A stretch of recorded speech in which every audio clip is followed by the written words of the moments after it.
The marble halls of the nation's highest court had never witnessed anything like this. Judge Brigitte Stern leaned forward in her seat, her voice cutting through the silence with measured authority. Representative Roumie, your assertions about judicial ethics are not just flawed, they pose a direct threat to the balance of power in our democracy.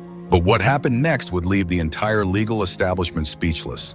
Jonathan Roumie, the calm yet unwavering congressman from Texas, stood up slowly, his eyes reflecting a quiet resolve that had earned him respect across the nation. The words that followed would send shockwaves through Washington and beyond. Chief Judge Andreas Voßkuhle watched from his central chair, his usual composure now showing the first signs of concern.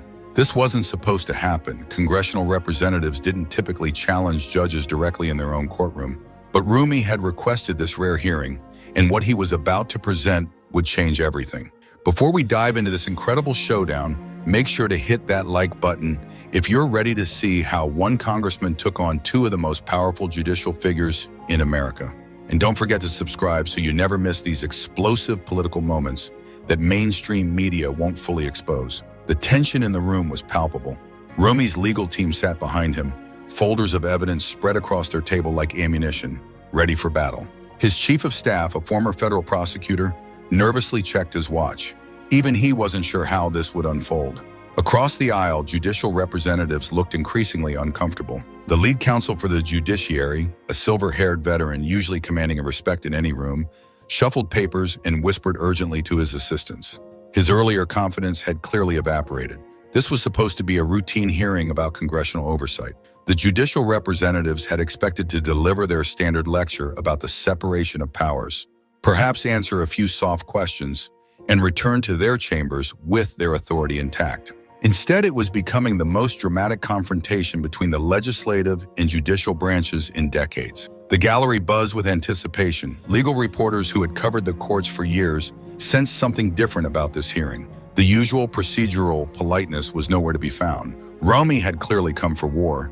To understand why this moment mattered so much, you need to know who these three figures were and what led them to this explosive confrontation. The 43-year-old former civil rights attorney turned congressman had built his career taking on powerful institutions. Born in St. Louis, raised by a single mother who worked long nights cleaning office buildings, Roumie worked his way through law school and spent years fighting for justice in courtrooms across Texas. His mother's words, "Justice isn't something you wait for, it's something you fight for," had shaped every major decision in his life. When Roumie won his congressional seat, he promised his constituents he would never back down from a fight, no matter how powerful his opponents. His campaign slogan, "Accountability for All," wasn't just political rhetoric.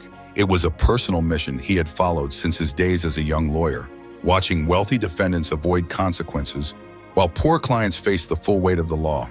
For months, Roumie had been investigating what he called a pattern of ethical violations in the federal judiciary. His committee had uncovered evidence of undisclosed financial relationships, questionable speaking fees, and what appeared to be coordinated efforts to influence major cases. The work had consumed him, with long hours spent analyzing financial documents and following money trails from corporate boardrooms to judicial chambers. The judicial establishment had dismissed his concerns as political theater, privately mocking him as an ambitious newcomer. Today, he was here to prove them catastrophically wrong. Brigitte Stern, the first woman to serve as a judge on the highest court in the land, had faced her own intense scrutiny. She had proven herself a brilliant legal mind time and again, but she understood the importance of defending judicial independence. At 53, she had spent decades building her reputation as a fair, yet firm jurist who would not tolerate attacks on the integrity of the courts. Stern had believed that the solution to judicial issues was better judges, not congressional interference.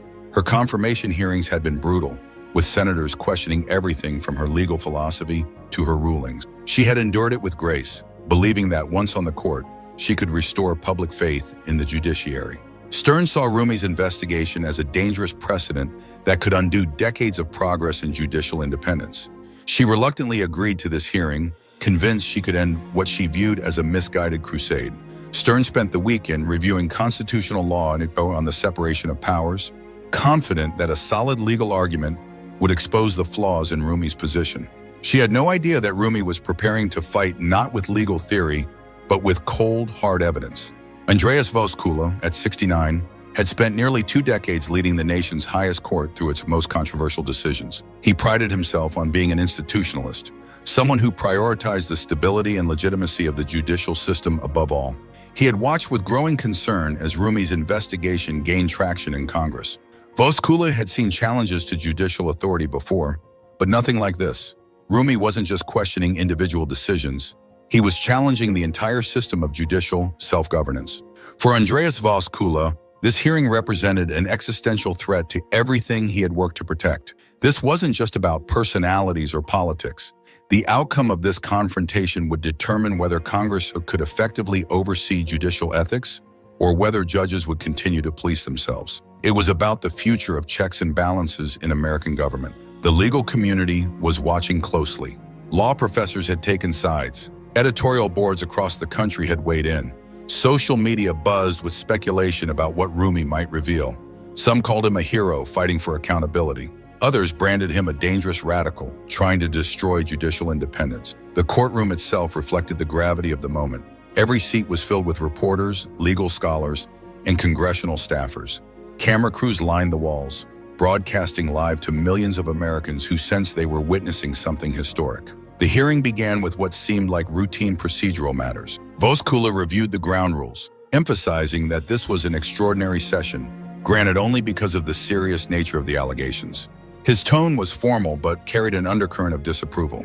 Brigitte Stern was the first to speak, her voice measured but firm. Representative Roumie, while we respect your role in congressional oversight, your recent statements suggest a fundamental misunderstanding of how our justice system works. She leaned back in her chair, her dark robes contrasting sharply with the polished wood of the bench. The independence of the judiciary isn't just a nice idea.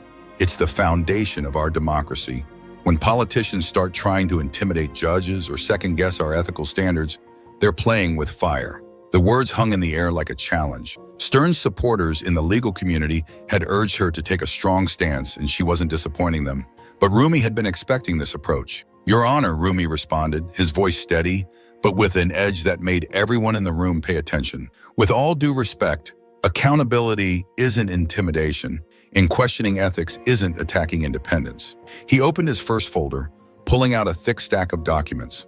"Over the past 6 months, my staff has documented over 40 instances of potential ethical violations involving federal judges, undisclosed speaking fees from organizations with cases before the courts, private jet trips paid for by wealthy benefactors, investment decisions that create clear conflicts of interest."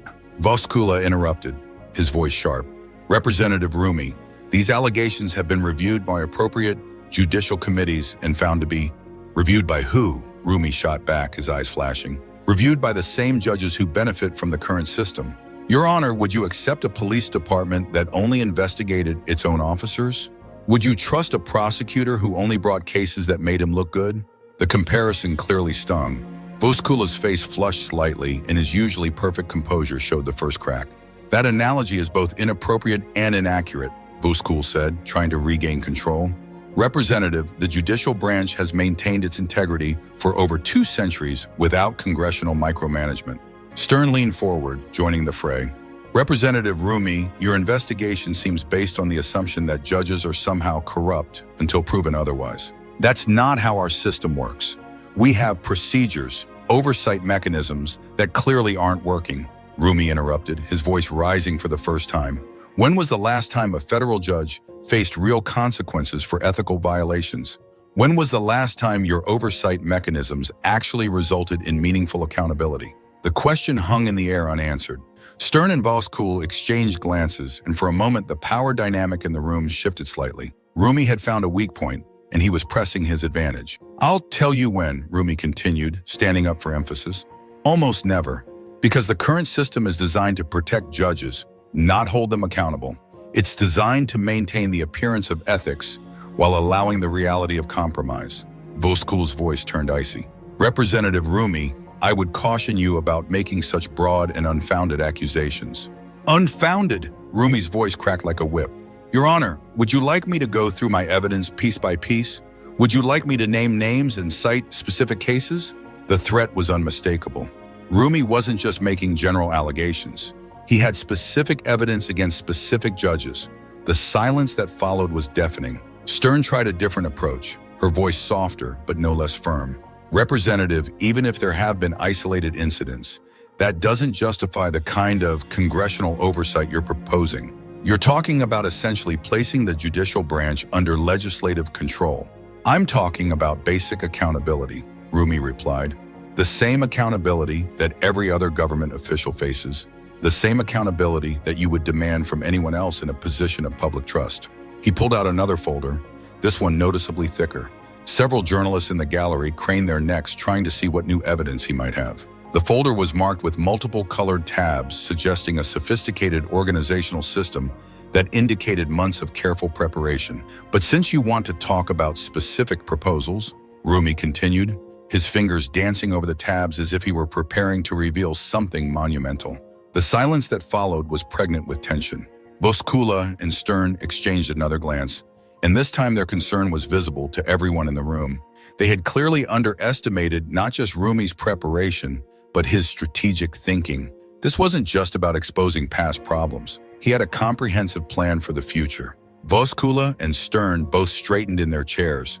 This was the moment they had been dreading, the moment Roumie would reveal his actual legislative plans. Financial disclosure requirements that actually mean something, Roumie began, counting off on his fingers. Regular audits by independent oversight bodies, term limits for federal judges, and yes, impeachment proceedings for judges who violate ethics rules, just like we would do for any other federal official. The last item landed like a bomb. Impeachment of federal judges was rare, reserved for only the most serious offenses. The idea of using it regularly for ethics violations represented a fundamental shift in how the judicial branch would operate. Voßkuhle couldn't contain himself any longer. Representative Roumie, what you're describing isn't oversight. It's the destruction of judicial independence. You're talking about turning judges into politicians, making them worry about every decision based on how it might affect their career. And what's wrong with that, Roumie shot back. Every other public servant has to worry about accountability. Why should judges be different? Why should they get lifetime appointments with no meaningful oversight? The question hit at the heart of the entire judicial system.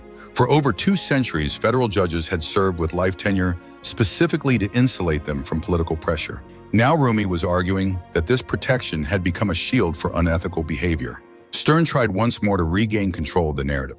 Representative, there's a difference between accountability and political control.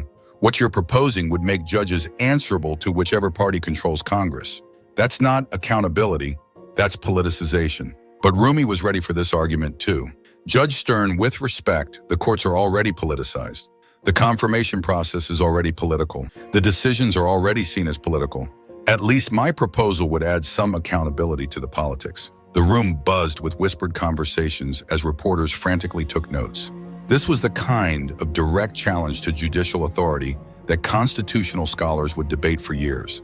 Several law professors in the gallery were already mentally drafting their op-eds, while others were texting their research assistants to start pulling historical precedents. In the press section, veteran court reporters who had covered judicial proceedings for decades sat in stunned silence. They had seen contentious confirmation hearings, heated oral arguments, and dramatic decision announcements, but nothing quite like this direct confrontation between a sitting congressman and federal judges over systematic corruption allegations. The C-SPAN cameras captured every moment, and the network's control room was fielding calls from news directors across the country asking for extended coverage. Social media managers for major news outlets were already clipping the most explosive exchanges, preparing content that would dominate news cycles for days. Behind Roumie, his staff worked quietly but efficiently. His communications director was live tweeting key quotes, while his policy director was fielding calls from other congressional offices wanting to know if they should prepare statements of support. The careful coordination suggested this wasn't just a spontaneous confrontation, but a carefully orchestrated campaign to reshape the conversation about judicial accountability. The moment that would define this entire confrontation came when Voßkuhle made what seemed like a calculated decision to go on the offensive. He had clearly decided that politeness and judicial restraint weren't working against Roumie's systematic assault on judicial independence. Representative Roumie, Voßkuhle said, his voice taking on the authoritative tone he used for major decisions. I think it's time for some plain speaking. Your investigation, your proposals, your entire approach to this issue reveals a fundamental ignorance of constitutional law and separation of powers. He leaned forward, fixing Roumie with the kind of stare that had intimidated countless attorneys over the years. You seem to believe that Congress can simply impose its will on the judicial branch because you don't like how we operate. That's not how the Constitution works. That's not how America works. The attack was more direct than anyone had expected. Voßkuhle was essentially calling Roumie incompetent and un-American in one breath. Stern nodded approvingly, clearly believing that a strong response was necessary to put this congressional upstart in his place. But if Voßkuhle and Stern thought they were dealing with some naive freshman congressman, they were about to learn otherwise. Roumie's calm response sent a chill through the room that several observers later described as the moment the temperature dropped 20 degrees. "Your Honor," he said quietly, reaching into his briefcase with the deliberate movements of someone who had rehearsed this moment dozens of times. "Since you want to talk about constitutional law, let me share something with you." He pulled out a folder marked "Confidential" in red letters. The sight of it made several people in the gallery lean forward in their seats. Court security officers trained to watch for unusual behavior noticed the sudden shift in body language throughout the room. Even the stenographers looked up from their machines, sensing that something significant was about to happen. What Roumie did next was a masterclass in political theater. Instead of immediately opening the folder, he placed it on the table in front of him and let the silence build. The red confidential marking was clearly visible to the cameras, and everyone in the room understood that whatever was inside could change everything. 3 weeks ago, he began, his voice carrying the kind of quiet authority that made everyone strain to listen. "My staff obtained financial records through a Freedom of Information Act request. These records reveal something that I believe fundamentally challenges everything you've said here today about judicial integrity." The pause that followed felt like an eternity. Voßkuhle and Stern both stared at the folder as if it were a ticking bomb, which in many ways it was. Roumie opened the folder and pulled out the first document. Judge Harrison of the Fifth Circuit received $85,000 in speaking fees from the Corporate Legal Foundation, the same organization that argued 3 major cases before his court last year. All 3 cases were decided in favor of corporate interests. Voßkuhle's face went pale. Judge Harrison was a respected conservative jurist, and this was exactly the kind of allegation that could destroy a career. But Roumie wasn't done. Judge Martinez of the Ninth Circuit took a $30,000 vacation paid for by the Environmental Defense Alliance 2 weeks before hearing their appeal in the landmark pollution case. She voted with the Alliance's position. Brigitte Stern tried to interrupt. "Representative Roumie, if you have specific allegations, there are proper channels." Judge Thompson, Roumie continued, ignoring the interruption, accepted a private jet flight worth $18,000 from the Tech Industry Council. 3 days later, he ruled in their favor in the data privacy case that everyone said he was going to rule against. The silence in the courtroom was deafening. These weren't vague allegations or political talking points. These were specific, documented cases of judges taking money from interested parties. Voßkuhle found his voice, but it was shaky. "Representative, even if these allegations are true, which I'm not conceding," he said, his voice faltering, "they don't justify—" "I'm not finished," Roumie said firmly, pulling out another set of documents. "Because what I've found goes deeper than individual cases. What I've found is a systematic pattern of financial relationships that compromise the integrity of our entire federal court system." He held up a thick report bound with a black cover. "My staff has identified over 200 instances in the past 5 years where federal judges received money, gifts, or other benefits from organizations with business before their courts. The total value exceeds $3.2 million. The number hit the room like a physical blow. $3.2 million in what appeared to be legal bribes to federal judges. Stern leaned back in her chair, her face showing the first signs of real concern. This wasn't the political theater she had expected. This was a criminal investigation disguised as a congressional hearing. Moreover, Roumie continued, his confidence growing with each revelation, we've identified a network of intermediary organizations that appear to exist solely to funnel money to judges while obscuring the original source. The Constitutional Scholars Foundation, the Judicial Education Institute, the Legal Excellence Society, all of them take money from corporations and interest groups, then pay it out to judges as educational fees. Voßkuhle was gripping the arms of his chair now, his knuckles white. This was worse than he had imagined. Roumie hadn't just found isolated examples of poor judgment. He had uncovered what appeared to be an entire system of judicial corruption. "Representative," Voßkuhle said, his voice barely above a whisper, These are serious allegations that require the kind of accountability that you've spent this entire hearing arguing against," Roumie interrupted, his voice rising to fill the entire courtroom. "They require real accountability." He stood up, holding the black report above his head like a trophy. "Every document in this report is public record. Every transaction is documented. Every judge involved will be named in my committee's final report next week." The threat was clear: cooperate with reform or face public exposure and potential criminal investigation. Stern made one last attempt to regain control. "Representative Roumie, even if your research is accurate, unilateral congressional action isn't the answer. We can work together on reforms that preserve judicial independence while addressing legitimate concerns." But Roumie shook his head. "Judge Stern, with all due respect, the time for working together was before federal judges took $3.2 million in what appears to be legalized bribes. The time for working together was before the public lost faith in the integrity of our courts." He paused, letting his words sink in. "The judicial branch has had decades to police itself. You failed. Now it's Congress's turn." The finality in his voice was unmistakable. This wasn't a negotiation or a discussion. This was Roumie announcing that the legislative branch was taking action with or without judicial cooperation. Voßkuhle made one final attempt to salvage something from the wreckage. "Representative, surely you understand that judicial independence is meaningless without judicial integrity." Roumie finished for him. "And integrity is exactly what my investigation shows has been compromised." He gathered his folders and reports, preparing for his final statement. The room held its breath, sensing that something historic was about to happen.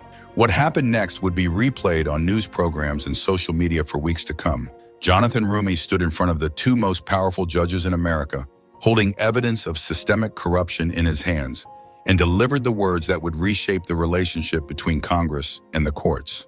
"Your Honors," he began, his voice carrying the weight of someone who had spent months preparing for this exact moment. "I came here today hoping for a dialogue. I came hoping that the judicial branch would recognize the seriousness of these problems and work with Congress on meaningful solutions." He paused, looking directly at Voßkuhle, then at Stern. "Instead, I've heard excuses. I've heard lectures about independence from judges who apparently believe that independence means never having to explain where your money comes from." The silence in the courtroom was absolute. Even the court reporters had stopped typing, caught up in the drama of the moment. "So let me be very clear about what happens next," Roumie continued, his voice growing stronger with each word. "My committee will release its full report in 1 week. That report will name every judge, every organization, and every transaction we've uncovered. The American people will see exactly how their federal judiciary has been compromised." Voßkuhle started to speak, but Roumie held up his hand, and somehow, incredibly, the chief judge of the highest court in the land fell silent. "Furthermore," Roumie continued, "my committee will introduce legislation mandating real financial disclosure for all federal judges, establishing independent oversight bodies with subpoena power, and yes, making ethics violations grounds for impeachment proceedings." Stern leaned forward. "Representative, surely you realize that such legislation would never pass." Roumie finished with a slight smile. "Judge Stern, I've spent the last 3 months briefing my colleagues on what we found. Do you know how many members of Congress are comfortable with federal judges taking money from interested parties?" He paused for effect. "Zero. Not one, Mom. Not even the most conservative Republican or the most liberal Democrat thinks that's acceptable." The political calculation was devastating in its simplicity. No member of Congress, regardless of party, could vote to protect judges who appear to be taking bribes. "But here's what really matters," Roumie said, his voice dropping to almost a whisper, forcing everyone in the room to strain to hear him. "The American people are watching. They've lost faith in their institutions. They've lost faith in their government, and they're looking for someone to stand up and fight for accountability." Roumie walked closer to the bench, close enough that he could have reached out and touched the polished wood. Today they saw 2 federal judges defend a system that allows their colleagues to take money from people with business before their courts. They saw 2 judges argue that accountability is somehow dangerous to democracy. The words hung in the air like an indictment. Roumie had managed to frame the entire confrontation as judges defending corruption against a representative fighting for accountability. And they saw 1 congressman willing to stand up and say that enough is enough. The impact was immediate and devastating. Roumie had turned what was supposed to be a defensive hearing into a prosecution of the entire federal judiciary. He had made Voßkuhle and Stern look like they were defending the indefensible. Voßkuhle made one last desperate attempt to salvage something from the disaster. Representative Roumie, if you proceed with this course of action, you'll be responsible for undermining public confidence in the judicial system. Roumie's response was swift and final. Your Honor, public confidence in the judicial system was undermined the moment federal judges started taking money from interested parties. I'm not destroying trust, I'm trying to rebuild it. He gathered his materials and prepared to leave, but then he turned back for one final statement that would become the most quoted line from the entire hearing. The Constitution promises equal justice under law, he said, his voice carrying to every corner of the courtroom. But there's nothing equal about a system where justice can be bought and sold. There's nothing constitutional about judges who serve money instead of the law. He paused, making eye contact with Voßkuhle, then Stern, then turning to address the cameras directly. The American people deserve better. They deserve judges who are accountable to the law, not to their bank accounts. And if the judicial branch won't provide that accountability voluntarily, then Congress will provide it for them. With that, Roumie walked out of the courtroom, leaving behind two stunned judges and a room full of reporters frantically calling their editors. Within hours, the Roumie report was trending on social media. Video clips of his most powerful statements went viral, with millions of shares across platforms. The image of him holding up the thick black report became an instant symbol of the fight for accountability. Traditional media scrambled to catch up. Major networks led their evening broadcasts with the story. Editorial boards that had dismissed Roumie's investigation as partisan politics suddenly found themselves calling for urgent judicial reforms. The legal community was split. Progressive lawyers hailed Roumie as a hero fighting for justice. Conservative legal scholars warned that he was destroying the independence that made American courts the envy of the world. But even Roumie's critics had to admit that the evidence he presented was damning. The political impact was immediate and massive. Members of Congress from both parties began distancing themselves from any appearance of defending judicial corruption. Republican leaders who had initially dismissed Roumie's investigation suddenly found themselves calling for thorough review of his findings. Democratic leadership, initially cautious about challenging the judicial branch so directly, embraced Roumie's crusade as evidence of their commitment to accountability. Progressive fundraising exploded with small-dollar donors contributing millions to candidates who promised to support judicial reform. The White House found itself in an awkward position. The president had appointed several of the judges mentioned in Roumie's report, and the administration couldn't afford to appear soft on corruption. A carefully worded statement called for appropriate investigation of any credible allegations. The judicial branch's response was swift but defensive. An emergency meeting of senior federal judges resulted in a statement defending judicial independence while promising to review current ethics procedures. But the statement felt hollow after Roumie's devastating presentation of evidence. Several judges named in his research quietly announced their retirement, hoping to avoid the scandal that would inevitably follow. Others hired criminal defense attorneys, recognizing that Roumie's evidence might lead to actual prosecutions. Voßkuhle and Stern both remained silent for several days, clearly recognizing that anything they said would only add fuel to the fire Roumie had started.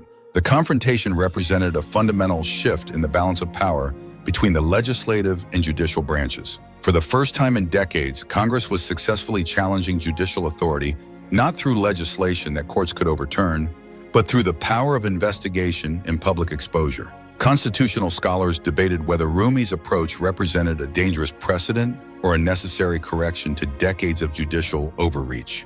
But even his critics had to acknowledge that he had identified real problems that the judicial branch had failed to address.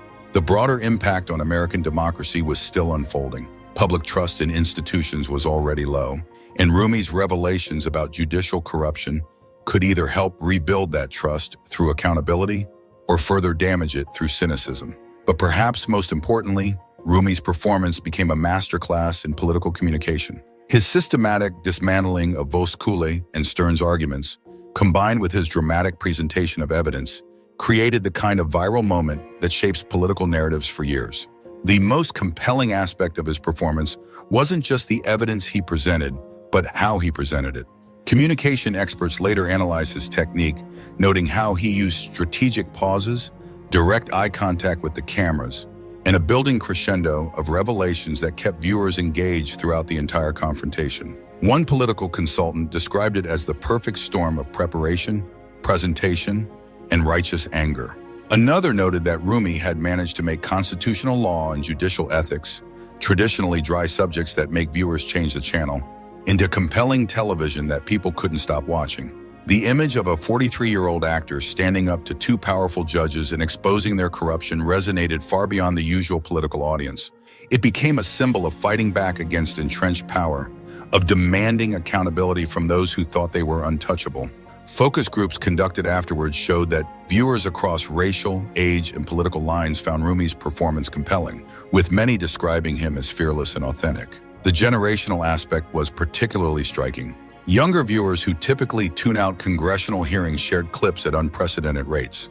For many, Roumie represented something they had rarely seen in politics, someone who actually followed through on promises to hold powerful people accountable, regardless of the potential consequences to his own career. Social media analysis showed that clips of Roumie's confrontation were shared more widely than almost any political content in recent memory. The hashtag #JusticeForAll became a rallying cry for activists across the political spectrum.